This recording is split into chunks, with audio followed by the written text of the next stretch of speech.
Chapter number 6 imagination यानी कल्पना शक्ति। हर महान सफलता पहले दिमाग में जन्म लेती है। क्या आपने कभी सोचा है कि दुनिया की हर बड़ी खोज पहले केवल एक कल्पना थी? एक पल के लिए अपने आसपास देखिए। आपके हाथ में जो मोबाइल है, जिस घर में आप रहते हैं, जिस कार में आप सफर करते हैं, जिस इंटरनेट से आप दुनिया से जुड़े हैं, क्या ये सब अचानक एक दिन बन गए थे? नहीं, इन सभी की शुरुआत एक फैक्ट्री में नहीं हुई थी। इसकी शुरुआत किसी इंसान के दिमाग में हुई थी। पहले एक विचार आया, फिर उस विचार ने एक कल्पना का रूप लिया, फिर उस कल्पना ने योजना बनाई और अंत में वह वास्तविकता बन गई। नेपोलियन हिल कहते हैं, मनुष्य जो कुछ भी बना सकता है उसकी शुरुआत पहले उसकी कल्पना में होती है। यही कारण है कि इमेजिनेशन को धन और सफलता की सबसे बड़ी कार्यशाला यानी वर्कशॉप ऑफ द माइंड कहते हैं। कल्पना की शक्ति क्यों महत्वपूर्ण है? अपने जीवन के बारे में सोचिए। अगर आपके पास कल्पना करने की क्षमता ही ना हो, तो क्या आप अपने वर्तमान से बेहतर भविष्य की कल्पना कर पाएंगे? क्या आप कोई नया बिजनेस सोच पाएंगे? क्या आप कोई नई समस्या का समाधान खोज पाएंगे? शायद नहीं। यही कारण है कि नेपोलियन हिल कहते हैं, इच्छा आपको लक्ष्य देती है, लेकिन कल्पना उस लक्ष्य तक पहुंचने का रास्ता खोजती है। जब आपकी बर्निंग डिजायर मजबूत होती है, तो आपका दिमाग लगातार नए समाधान तलाशना शुरू कर देता है। इमेजिनेशन के दो प्रकार। नेपोलियन हिल कल्पना को दो भागों में बांटते हैं। नंबर एक, क्रिएटिव इमेजिनेशन यानी रचनात्मक कल्पना। यह वह शक्ति है जिससे बिल्कुल नए विचार जन्म लेते हैं। ऐसे विचार जो पहले कभी अस्तित्व में नहीं थे या जिनका समाधान किसी ने पहले नहीं सोचा था। क्रिएटिव इमेजिनेशन अक्सर तब सक्रिय होती है जब आपका मन किसी बड़े उद्देश्य पर पूरी तरह केंद्रित होता है। हिल का मानना था कि कई महान विचार अचानक प्रेरणा के रूप में आते हैं, लेकिन उन्हें पहचानने और उन पर काम करने की जिम्मेदारी हमारी होती है। नंबर दो, सिंथेटिक इमेजिनेशन यानी संयोजनात्मक कल्पना। यह बिल्कुल नया विचार नहीं बनाती, बल्कि पहले से मौजूद विचारों, जानकारियों और अनुभवों को नए तरीके से जोड़ती है। आप नई चीज सुनने से नहीं बनाते, बल्कि जो पहले से मौजूद है उसे बेहतर, उपयोगी या अलग रूप से देखते हैं। नेपोलियन हिल कहते हैं कि अधिकांश सफल व्यवसाय और उत्पाद इसी प्रकार की कल्पना से विकसित हुए। एक साधारण विचार जो करोड़ों का व्यवसाय बन सकता है। कल्पना कीजिए, दो लोग एक ही समस्या देखते हैं। पहला व्यक्ति कहता है, यह समस्या है, इसमें कुछ नहीं किया जा सकता।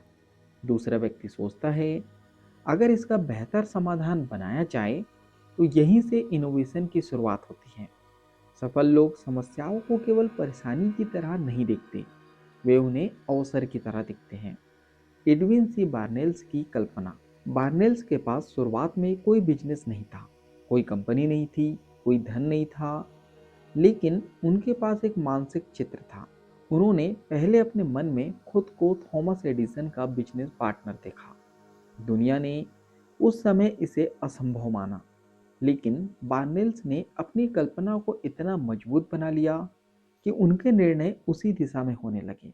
नेपोलियन हिल इस कहानी से समझाते हैं कि हर बड़ी उपलब्धि पहले आपके मन में स्पष्ट होनी चाहिए। इनोवेशन कैसे जन्म लेती है? सोचिए, अगर हर व्यक्ति केवल वही करता जो पहले से हो रहा है, तो क्या दुनिया आगे बढ़ पाती? नई खोजें, नई तकनीक, नए बिजनेस, नए समाधान, सब किसी न किसी की कल्पना से ही शुरू हुए। नेपोलियन हिल कहते हैं, कल्पना वह पुल है जो इच्छा को वास्तविकता से जोड़ता है। नए बिजनेस आइडियाज कहाँ से आते हैं? बहुत लोग सोचते हैं कि सफल लोगों के पास कोई जादुई शक्ति होती है जिससे उन्हें बड़े बिजनेस आइडिया मिल जाते हैं, लेकिन हिल कहते हैं, अक्सर नए विचार तब आते हैं जब आपका मन किसी समस्या का समाधान खोजने के लिए पूरी तरह समर्पित होता है। यानी जितना अधिक आप सीखते हैं, सोचते हैं, लोगों की समस्याओं को समझते हैं, उतना ही आपका दिमाग नए संबंध बनाने लगता है और यहीं से नए विचार जन्म लेते हैं। कल्पना और कार्यवाही का संबंध। अब एक महत्वपूर्ण बात, कल्पना अपने आप सफलता नहीं दिलाती।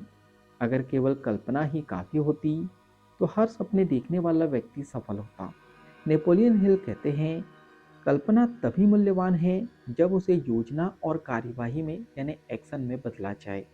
एक विचार अगर केवल दिमाग में रह जाए तो वह सपना है, लेकिन वही विचार अगर योजना बन जाए यानी प्लानिंग बन जाए और उस पर लगातार काम किया जाए तो वह भविष्य बदल सकता है। आज के समय का एक उदाहरण मान लीजिए, एक व्यक्ति देखता है कि लोग किसी विशेष समस्या से परेशान हैं। वह उस समस्या का बेहतर समाधान खोजता है। वह एक नई सेवा विकसित करता है या पहले से मौजूद सेवा को अधिक आसान बना देता है। धीरे धीरे लोग उसके समाधान को अपनाने लगते हैं। यह उदाहरण केवल नेपोलियन हिल के सिद्धांत को समझाने के लिए है। उनका मूल संदेश यही है, हर इनोवेशन की शुरुआत किसी व्यक्ति की कल्पना से होती है। कल्पना शक्ति कैसे बढ़ाई जाए? नेपोलियन हिल के विचारों के अनुसार हर दिन नई चीजें सीखें, अलग अलग क्षेत्रों की किताबें पढ़ें, समस्याओं को अवसर की तरह देखिए, अपने लक्ष्य के बारे में गहराई से सोचिए, अपने विचार लिखिए, अच्छे लोगों के साथ चर्चा कीजिए और सबसे महत्वपूर्ण, अपने मन को यह अनुमति दीजिए कि वह नए विचार सोच सके, क्योंकि दबाव में रहने वाला मन अक्सर डर पैदा करता है, जबकि खुला हुआ मन नए अवसर देखता है। अब कुछ पल रुकिए और अपने मन से यह सवाल पूछिए, क्या मैं केवल दूसरों के विचारों पर चलता हूँ या खुद भी नए विचार पैदा करता हूँ? क्या मैं समस्याओं में परेशानी देखता हूँ या अवसर? अगर मुझे आज एक नई शुरुआत करनी पड़े तो मैं कौन सा नया समाधान खोज सकता हूँ? क्या मैं अपनी कल्पना को केवल सपनों तक सीमित रखता हूँ या उसे कार्यवाही में बदलता हूँ? और सबसे महत्वपूर्ण सवाल, क्या आपके मन में ऐसा कोई विचार है जो आपकी ज़िंदगी बदल सकता है, लेकिन आपने अभी तक उस पर काम शुरू नहीं किया? इस अध्याय की सबसे बड़ी सीख यह है कि हर महान उपलब्धि पहले कल्पना में जन्म लेती है। नेपोलियन हिल के अनुसार बर्निंग डिजायर आपके लक्ष्य को जन्म देती है, लेकिन इमेजिनेशन उस लक्ष्य तक पहुंचने के लिए नए रास्ते बनाती है। क्रिएटिव इमेजिनेशन नए विचार पैदा करती है और सिंथेटिक इमेजिनेशन पुराने विचारों को नए रूप में जोड़कर मूल्य पैदा करती है।